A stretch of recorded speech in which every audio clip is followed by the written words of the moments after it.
इति नामदेव जी, श्री हरिवंश। श्री हरिवंश महाराज जी, आपके चरणों में कोटि कोटि प्रणाम। महाराज जी, जीवन में बहुत कुछ सुधार आया है जब से आपका सत्संग सुनना शुरू किया है। महाराज जी, पारिवारिक रिश्तों में बहुत ज्यादा आसक्ति है। उस आसक्ति को श्री जी की तरफ कैसे मोड़े? मोह में बुरी तरह फंसी हुई हूँ, बहुत गलानी भी होती है। हाँ, भगवान की माया का यही प्रबल प्रभाव है कि जीव शरीर और शरीर के संबंधी भोग और शरीर संबंधी रिश्ते नाते इसी में पूरा जीवन व्यतीत कर देता है। या तो शरीर संबंधी भोगों में या शरीर संबंधी रिश्ते नातों में, लेकिन आत्म संबंधी जो हमारे परम प्राण प्यारे भगवान हैं उनसे हमारा लगाव नहीं हो पाता। वो लगाव तभी होगा जब हम नाम जप करेंगे। जितना अधिक नाम जप करेंगे उतने ही भगवान से हमें अपनापन होने लगेगा, और जितना भगवान से अपनापन होगा तो सबके प्रति प्यार बढ़ेगा, पर मोह नहीं। प्यार सबके प्रति बढ़ेगा, क्योंकि हृदय द्रवित होता है तो सबको सुख देने की भावना होती है, पर मोह नहीं होगा। ना अपने शरीर से मोह, ना दूसरे शरीरों से मोह। ये जब तक विवेक नहीं होए, विवेक मोह ब्रह्म भागा। विवेक होता है तब मोह का नाश होता है, और विवेक होता है सत्संग से, भगवान के भजन से। बिन सत्संग विवेक न होई, और राम कृपा बिन सुलभ न सोई। जब भगवान कृपा करते हैं तब सत्संग मिलता है। तो सत्य क्या है? भगवान का नाम। भगवान का नाम सत्य नारायण सत है। तो जब हम राम राम, राधा राधा, कृष्ण कृष्ण, नारायण नारायण जपते हैं तो ये हर समय सत्संग हो रहा है। हमारे अंदर सुंदर बुद्धि में विवेक उत्पन्न होता है, और विवेक मोह का नाश कर देता है। होए विवेक मोह ब्रह्म भागा, और मोह गए बिन राम पद होए न दृढ़ अनुराग। जब तक मोह का नाश नहीं होता तब तक दृढ़ अनुराग भगवान के चरणों में नहीं होता। तो सत्संग सुनो और नाम जप करो, फिर देखो मोह नष्ट हो जाएगा। सत्संग सुनो, नाम जप। प्रहलाद कुमार जी, श्री हरिवंश। महाराज जी, आपके चरणों में कोटि कोटि प्रणाम। महाराज जी, मैं एक जवान हूँ, एक सैनिक हूँ। आपके द्वारा जो सैनिकों के बारे में बताया है उसी की तरह चलने का प्रयास भी कर रहा हूँ और भजन भी कर रहा हूँ। मुझे आंतरिक शांति तो मिल रही है, लेकिन इस शरीर के संबंधी जिन लोगों से मुझे कष्ट मिला है, वो जब सामने कभी आते हैं तब मुझे उनका बुरा व्यवहार मेरे दिमाग में घूम जाता है, जिससे मेरा मन अशांत हो जाता है। उस समय विचार कीजिए कि ये व्यक्ति बुरा नहीं है, इससे मेरे लिए बुरा करवाया गया है। क्योंकि मेरा कोई कर्म ऐसा था जिस कर्म को नष्ट करना था, तो भगवान ने इस समय उसकी वो वृत्ति कर दी कि मेरा अपमान किया, मेरी हानि की, मेरे प्रतिकूल बोला, मेरे प्रतिकूल आचरण किया। उसमें इस बेचारे का क्या दोष? मेरा ही कर्म, निज कृत कर्म भोग सुन भ्राता। मेरा ही कर्म था जिस कर्म ने मुझे दुख दिया, तो उस पर गुस्सा न करे। कोई हमें दुख सुख नहीं दे सकता, ये बात ध्यान रखना। हमारा कर्म ही हमको दुख सुख देता है। वो किसी की खोपड़ी में बैठकर निमित्त किसी को भी बना ले, यार ये आदमी हमें पहचानता भी नहीं लेकिन हमें बड़ा सुख दिया। और एक आदमी है कि जरा सा धक्का लग गया, पिट दिया, और बड़ा वैर और बड़ा विरोध खड़ा हो गया। वो कर्म हमारा। एक गौतमी नाम की तपस्विनी जंगल में रहती थी, महाभारत की कथा है, भगवान व्यास देव जी ने लिखा है। तो उनके एक पुत्र था, उस पुत्र को एक सांप ने काट लिया, और वो जो जंगली कोल भील होते हैं वो उनके पुत्र को लाकर कहा, देवी आपका पुत्र मर चुका है और इसको सांप ने काटा है। वो बहुत तपस्विनी थी और मंत्रवेत्ता थी। उन्हें तुरंत सर्प का आकर्षण किया और सामने बुलाया और कहा, मैं तुम्हें भस्म कर दूंगी, तुमने हमारे पुत्र को मारा, ध्यान से सुनना। तो सर्प ने कहा, आप भस्म कर सकती हैं, लेकिन मैंने नहीं काटा, मेरे से कटवाया गया है। किसने कटवाया? बोले मृत्यु ने। तुम्हारे बालक के ऊपर जो मृत्यु का आक्रमण हुआ उसने मुझे निमित्त बनाकर कटवाया। तो उनकी बात समझ में आ गई, तपस्विनी थी, उन्होंने मृत्यु का आकर्षण किया। मृत्यु से कहा, मैं तुम्हें भस्म कर दूंगी, तुमने बालक को सर्प से कटवाया। तो उसने कहा, मैंने नहीं कटवाया, काल ने। काल के द्वारा मैं मृत्यु प्रेरित थी, और मैं मृत्यु से प्रेरित होकर सर्प ने काटा। मैं तो एक निमित्त, मृत्यु ने कहा, वो तो काल है। काल का आकर्षण किया, और काल महाबली भगवान का स्वरूप है। उन्होंने कहा तुमने हमारे पुत्र को क्यों मृत्यु से प्रेरित करके, सर्प से प्रेरित करके कटवाया? तो काल ने कहा हमने नहीं किया, तुम्हारे बालक के कर्म ने। कर्म से प्रेरित काल, काल से प्रेरित मृत्यु, मृत्यु से प्रेरित सर्प। घूम के बाद कहा है कि तुम्हारे बालक का कर्म ऐसा था जिससे इसको सर्प ने काटा।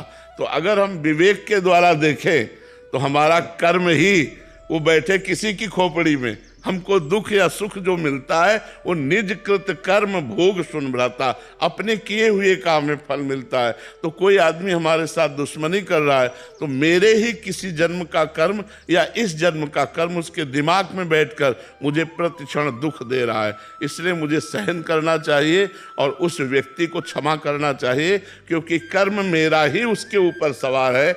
ईमानदारी से सत्य बात मानिए, ऐसे कोई दुख सुख किसी को नहीं देता है। महाराज जी, ये बात दिमाग से निकल कैसे जाएगी? नाम जप करो, नाम जप करो, नाम में बड़ी सामर्थ्य निकाल के बाहर कर देगी। नाम जप करो, नाम जप। उपकार सिंह जी, नमस्कार महाराज जी, वाहिगुरु जी का खालसा, वाहिगुरु जी की फतेह। महाराज जी, मैं एक रेस्टोरेंट बिजनेस चलाता हूँ, लेकिन मेरी एक कमजोरी है, अगर कोई मुझे कुछ कह देता है या थोड़ा सा भी उल्टा बोल देता है तो मैं बहुत परेशान हो जाता हूँ और मेरा मन काम से उठ जाता है। नहीं, ये कमजोर स्थिति है, इसे अच्छी बात नहीं कहते, बहुत कमजोर स्थिति है। हमें चाहिए कि अगर हमको कोई कह रहा है तो हम उसका उत्तर दें, आवश्यक है तो। हमें अपने व्यापार से, अपने कर्तव्य से, अपने ग्राहकों से, अपने समाज से उबना नहीं चाहिए। कुछ समाज में ऐसे भी लोग हैं जो डिस्टर्ब हैं, कई तरह के डिस्टर्ब होते हैं, बहुत अच्छी पोशाक में भी डिस्टर्ब होते हैं। अब वो आपसे खा करके वो लड़ेगा। हमको चाहिए उनके डिस्टर्ब में हम डिस्टर्ब ना हो, हम डट करके सामना करें, अपनी सफाई पेश करें। किसी भी तरह से हमको हारना नहीं है, हमको परास्त नहीं होना, हमको इतना गुस्सा नहीं कर लेना कि हम भी अपराधी बन जाए। आपके सपने में रोज सुदर्शन चक्र आता है?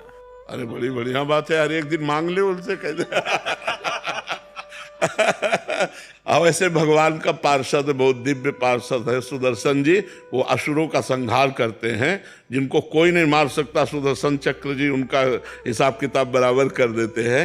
वो भगवान के पार्षद हैं। अगर भगवान के किसी शंख चक्र गदा पद्म सुदर्शन आदि का भी दर्शन हो तो मानना चाहिए भगवान की बड़ी कृपा हमारे ऊपर है, ऐसा मानना। जैसे सुबह आप चलते हैं, ऐसा लगता है कि शिव की बारात जा रही हो और सारे आपके।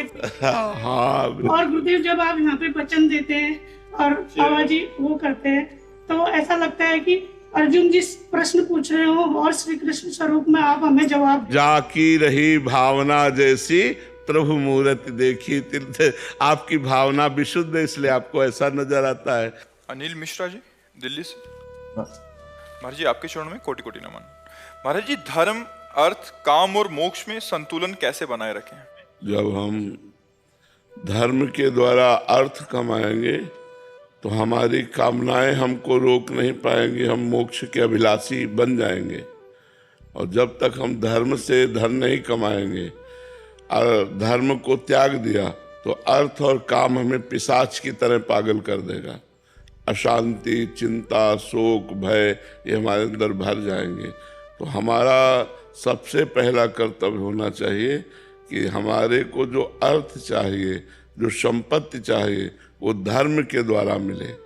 और धर्म के द्वारा जब हम धर्म का पालन करेंगे तो धर्म हमको भगवान की तरफ ले जाएगा, अधर्म हमको नरक की तरफ ले जाएगा।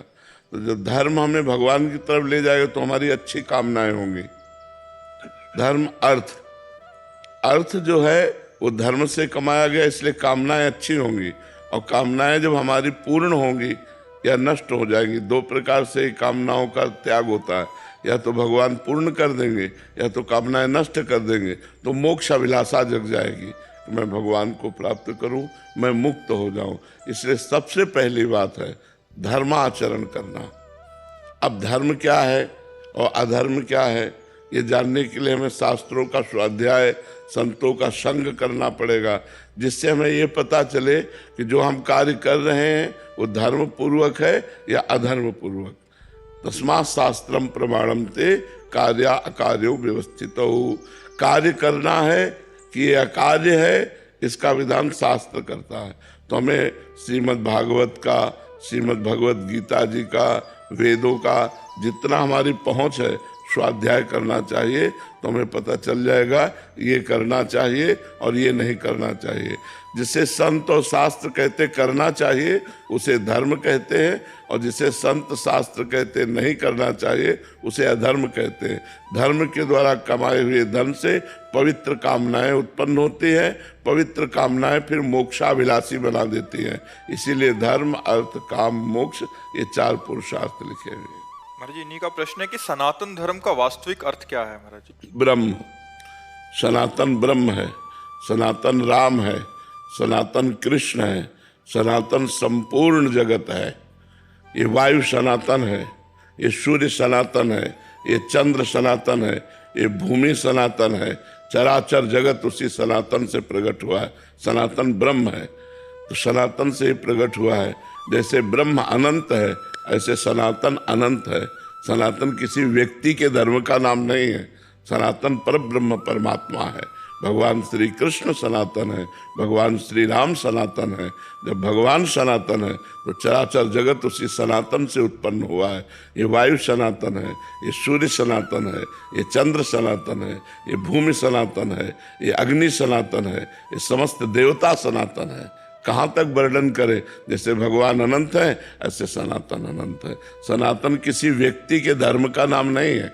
सनातन आकाश है, आकाश की तरह व्याप्त सनातन है। सनातन के सिवा कुछ है ही नहीं, जो है वो सनातन में। भूमि में तो सब है, आकाश के नीचे तो सब है, सूर्य चंद्र के प्रकाश से ही तो सब जीवित हैं। सबके प्राणों का पोषण वायु से होता है, वायु सनातन है, अग्नि सनातन है। सब सनातन में उत्पन्न होते हैं, सनातन में पलते हैं और सनातन में ही लय हो जाते हैं, क्योंकि सबका मूल सनातन है और सनातन ब्रह्म है।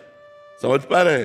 सनातन किसी व्यक्ति का एक धर्म मात्र नहीं है, संपूर्ण सृष्टि का जो धर्म है वो सनातन है, वो ब्रह्म है। जैसे आकाश सनातन तो फैला हुआ है, चाहे जहाँ चले जाओ, ऐसे चाहे जहाँ चले जाओ वो सनातन तत्व ब्रह्म विराजमान है, तो सनातन ही है। कोई भी जीवित है वायु से जीवित है, वायु सनातन है। समझ पा रहे आप?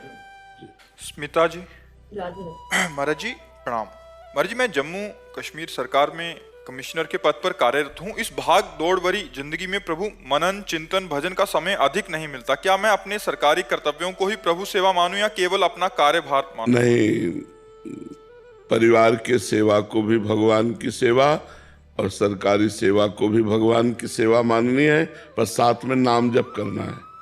मामनिस्मर युद्ध चाहिए, युद्ध माने अपने कर्तव्य का पालन, और मामनिस्मर भगवान करे मेरा स्मरण। अगर भगवान का स्मरण नहीं है तो सब कोई कार्य कर रहे हैं, और कर्म 2 ही प्रकार के होते हैं, पाप या पुण्य, और उन्हीं का भोग भोगना पड़ता है। अगर हम भगवान का नाम जप कर रहे हैं और अपने कर्म को भगवान की सेवा मानकर कर्म को भगवान को समर्पित करते हैं, तो इससे हमारा भगवत प्राप्ति का मार्ग पुष्ट हो जाएगा।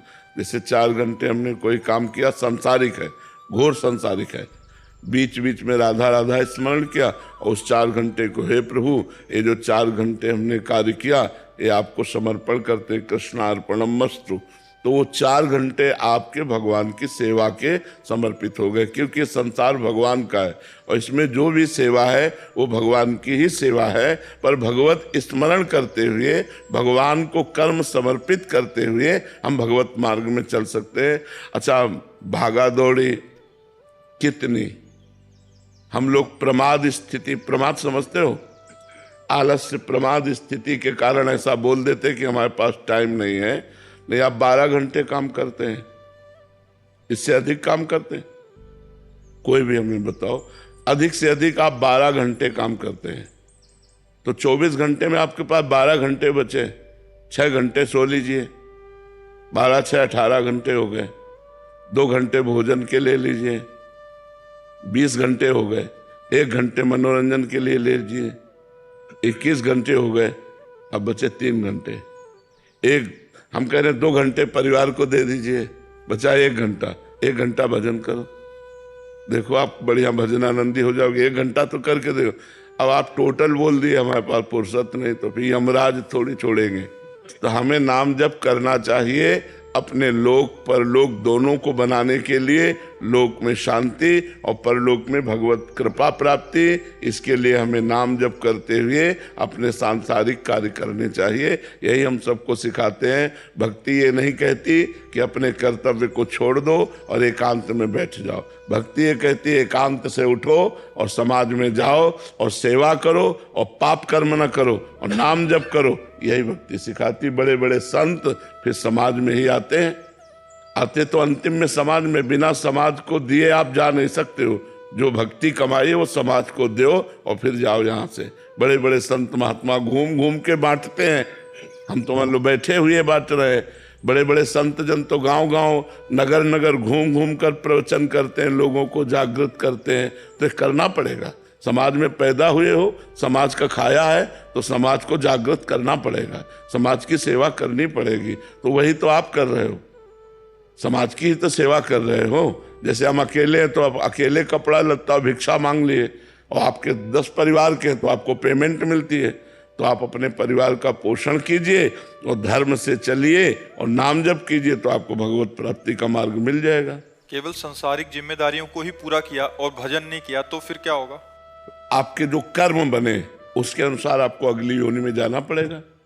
मुक्ति नहीं मिलेगी। नहीं, अरे मोक्ष कोई तुम खिलवाड़ समझते हो? पशु पक्षी जैसे हैं उनको तो नहीं मिलता, नहीं मिलता, उनको मोक्ष नहीं मिलता। वो तो कर्म कर रहे हैं। नहीं, कर्म नहीं कर रहे हो, केवल भोग भोग रहे हैं। कर्म केवल मनुष्य शरीर से होता है। लेकिन गुरुदेव आपने बोला जब वृंदावन में जो पशु पक्षी वो सारे किसी न किसी पुनर्जन्म में अपने तपस्या की है, तपस्या। हाँ, तो वही तो कह रहे। तो वृंदावन के कबूतर बनना तुमने साधारण समझ लिया है क्या? वृंदावन के पशु पक्षी बनना बड़े बड़े ऋषि मुनि याचना करते हैं कि वृंदावन का मैं खग मृग पशु पंछी बन जाऊं, जिससे राधा राधा रटूं और प्यारी जू और प्यारे जू को सुख पहुंचाऊं। तो वृंदावन के पक्षी, वृंदावन के सुअर कुत्ता ये कोई साधारण जीव थोड़ी है। ये तो पूर्व जन्म के कोई न कोई साधन भजन बना, तो वृंदावन में आकर पशु पक्षी रूप में प्रियाजू के धाम में पड़े। आप सीधे भगवत प्राप्ति हो जाएगी इनको, क्योंकि रज में पड़े है ना। अब शरीर रज में छूटेगा तो रज के प्रभाव से भगवत प्राप्ति हो जाएगी। आशा शुक्ला जी। राधे राधे महाराज जी। महाराज जी, नाम जप में यदि राधा जी के ध्यान में राधा जी एवं साकार गुरु एक ही रूप में महसूस हो, तब साधक की स्थिति बढ़िया है, बढ़िया है। तो उसको फिर अभी शरणागति या गुरु दीक्षा का अभी आगे प्रयास नहीं करना चाहिए। आप करते रहो, भजन करते रहो, खुद भूख पैदा हो जाएगी। खुद भूख पैदा हो जाएगी कि अब मैं दीक्षा लूंगी, अब मैं गुरु बनाऊंगी, अब मैं भगवत मार्ग में आगे बढ़ना चाहती हूँ। जब हमें आगे चलना होता है और मार्ग पता नहीं होता तो गाइड की जरूरत होती कि नहीं होती? हमें मार्ग पता नहीं है और हमें चलना है आगे, तो हमें गाइड की जरूरत होती है। ऐसे ही भगवत मार्ग में गुरु की जरूरत होती है। चाहे शिव बिरंच सम होई, गुरु बिनु भवनिधि तरह न कोई। तो वो खुद भूख पैदा हो जाएगी आगे कि कोई महापुरुष हमारा गुरु बने और हमें मार्ग प्रदर्शन करे कि हम कैसे जाए। महाराज जी, दुनिया में ऐसा कोई पाप नहीं है जो मैंने नहीं किया। सबसे गलती हो जाती, सबसे गलती। आपसे हाथ जोड़ के विनती है कि आप ऊपर जाने का मत बोला कीजिए, दिमाग खराब हो जाता है। हाँ, पागलपन आ जाता है। अब आपसे इतना लगाव हो चुका है नवल नागरी बाबा जी से, इनसे करो क्योंकि नए हैं हमारे। अब तो शरीर की हालत रोज का रोज डाउन होती जा रही है। अब इसको हम कैसे कहें हम कितने दिन जिएंगे, अब पता नहीं भगवान कितने दिन रखें। ये जरूर है कि हम ना रहेंगे, लेकिन वाणी तो रहेगी ना।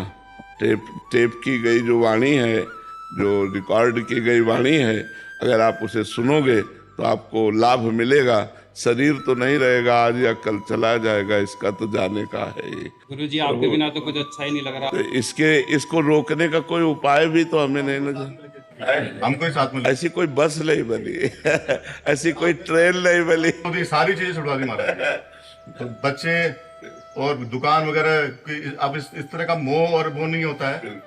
सिर्फ आपसे, बाबा जी से सबसे दिन रात यही सपने में दिखते हैं। और वो इतनी हालत है बाबा जी, मैं यहाँ पर इस धाम में झूठ नहीं कहूँगा। ऐसा नहीं है कि आपका एकांतिक या सत्संग करने के बाद में मेरी स्थिति एकदम सुधर गई हो। 1-2 बार गलत जगहों पे जाने का भी प्रयास किया। एक बार आपके दर्शन हुए वहां पे, और दूसरी बार नवल नागरी बाबा के महादेव बाबा के वे के, हाँ बोल अब क्या चाहिए तेरे को। तो वापस चौकड़ी मार के भागा हूँ। अब कृपा निधान आप बस आप ऊपर जाने का मत कीजिए, और अगर कोई जाना है तो मेरे को साथ में लेके मैं थोड़ी वो सेवा करना। भगवान की बड़ी कृपा है आपके ऊपर, जो आपका सुधार होकर भगवत मार्ग में चल रहे हो। चिंता न करो, हम साथ हैं। शरीर नहीं रहेगा तो भी हम साथ रहेंगे। आप देखला, जो प्यार करते हैं तो शरीर रहे ना रहे, हम साथ रहेंगे। तुम्हें अनुभव होगा कि बाबा हमारे साथ है, ये अनुभव होगा। जितेश जी, राधे राधे। राधे राधे महाराज जी। महाराज जी, मैं कुछ भी काम करने के लिए सोचता हूँ लेकिन मन विचलित रहता है। सुबह शाम थोड़ा पूजा पाठ भी करता हूँ पर मन की शांति नहीं मिल पा रही महाराज। देखो, मन की शांति करनी है तो नाम जप करना पड़ेगा। उठते बैठते चलते फिरते काम करते नाम जप करो, सब सही हो जाएगा। लोक का भी सिस्टम सही हो जाएगा और परलोक का भी सिस्टम सही हो जाएगा। नाम जप करो। नाम जप के बिना शांति नहीं प्राप्त होगी। चाहे जितना धन कमा लो, चाहे जितना बढ़िया मकान बना लो, चाहे जो व्यवस्था करो, जब तक चित्त भगवान से नहीं जुड़ेगा तब तक शांति प्राप्त होने की नहीं है। हम अपना अनुभव, संतों की बात और शास्त्र की बात बताते हैं। तब लगी कुशल न जीव को, सपने हो मन विश्राम। जब लगी भजत न राम को, शोक धाम तज काम। जब शोकों के धाम कामनाओं का त्याग कर भगवान का भजन होता, तब आनंद की अनुभूति होती है। तो नाम जप करते रहो भगवान का, और गंदा भोजन न करो। गंदा भोजन को मतलब मांस मछली जैसे है, शराब है, ये सब नशा पानी न करो कोई ऐसे गंदे, और भजन करो तो भगवान आनंद प्रदान करेंगे। धीरे धीरे पाप नष्ट होगा तो आनंद की अनुभूति होगी। विष्णु जी, महाराष्ट्र से। राधे राधे। राधे राधे महाराज जी। महाराज जी, भगवान को पूर्ण समर्पण कैसे करें? भगवान के पूर्ण समर्पण में वाणी, शरीर, मन और स्वयं, ये चार चीजें हैं। तन वांग मनोभिर अमलई सोहम तवई वाश्रिता। तो मैं फंसा है शरीर में, तो पहला नियम लो कि शरीर से कोई भी भगवद विमुख कार्य हम नहीं करेंगे। पाप आचरण नहीं करेंगे, अधर्म आचरण नहीं करेंगे। और शरीर से जितने कार्य हो तदर्पिता अखिलाचारिता, वो भगवान को समर्पित करो। जो भी कर्म करेंगे धर्मयुक्त कर्म करेंगे, पाप कर्म नहीं करेंगे। और जो धर्मयुक्त कर्म करेंगे वो भगवान को समर्पित करेंगे। तो शरीर से होता है कर्म, और कर्म जब भगवान को समर्पित होता है तो शरीर समर्पित होने लगता है। फिर आया वाणी। वाणी से हम झूठ न बोलें, वाणी से हम छल कपट भरी भाषा न बोलें, वाणी से किसी को दुख देने वाली बात न बोलें। भगवान का नाम जप करें, मृदु बात करें, सत्य बात करें, अच्छी चर्चा करें, नहीं तो मौन रहें। तो ये वाणी भगवान को समर्पित हो गई। मन से किसी के दोष दर्शन न करें, मन से किसी का अहित न चाहें। मन गंदे मार्गों में जाए तो हटाकर भगवान के नाम में लगावे। बार बार मन को भगवान का चिंतन करवावे तो मन भगवान को समर्पित। और तन मन वाणी जब समर्पित हो जाती तो मैं स्वयं भगवान का दासत्व हो जाता है। मैं स्वयं भगवान को समर्पित हो जाता है। ये तीन संभालने की जरूरत है, तन मन और जबान। ये जबान में खान पान भी आता है, तो खान पान वही पवित्र जो भगवान को भोग लगावे। और वाणी से वो, इसमें दो इंद्रियां हैं, एक वाक इंद्रिय, एक रसेंद्रिय जबान में। तो खान पान भगवान को भोग लगा के पावे। और वाणी से जो बोले सबका मंगल करने वाली बात बोले, झूठ न बोले, निंदा न करे, अपवित्र बात, दुखद बात न बोले, भगवान का नाम जप करे। इसी से हम धीरे धीरे भगवान को समर्पित हो जाएंगे। नीरज शुक्ला जी, हरदोई से। राधे राधे महाराज जी, आपके चरणों में कोटि कोटि प्रणाम। महाराज जी, नाम जप और धर्म के मार्ग पर चलकर जो राधा रानी से मांगा वो दिया है, लेकिन इच्छाएं बढ़ती ही जा रही हैं। मन चंचल है, वो कहता है कि इच्छा पूरी करो चाहे जैसे करो। नहीं, चाहे जैसे में तो फिर पतित हो जाओगे, चाहे जैसे में पतित हो जाओगे। नहीं, हमारी चाह है, भगवान कृपा करें तो पूर्ण कर दें, नहीं तो हमें चाहे जैसे नहीं पूरी करनी। और विचलित हो जाता हूँ महाराज, अंदर ही अंदर पूछा करता। हाँ, नहीं, चाहे जैसा शब्द तो बहुत खतरनाक है। तो फिर हम गलत मार्ग का अनुसरण कर सकते हैं। गंदे मार्ग का अनुसरण नहीं, चाहे जैसे नहीं। धर्म से हम प्राप्त करना चाहते हैं और भगवान से हम अपनी इच्छाओं की पूर्ति चाहते हैं तो मंगल हो जाएगा। भगवान से इच्छा पूर्ति के लिए भजन की आवश्यकता है। हम जितना भजन करेंगे उतना ही भगवान हमारी इच्छाओं की पूर्ति करेंगे। महाराज जी कभी कभी लगता है जैसे कि मेरा बाबा ऐसा कंप्यूटर है गुरुदेव, जिसके बाद विचलित हुआ, छुट्टी लिए चला आया। कभी कभी लगता है बाबा नहीं होगा किस पास जाऊंगा। हाँ, पर भगवान कोई न कोई बाबा तैयार कर देंगे।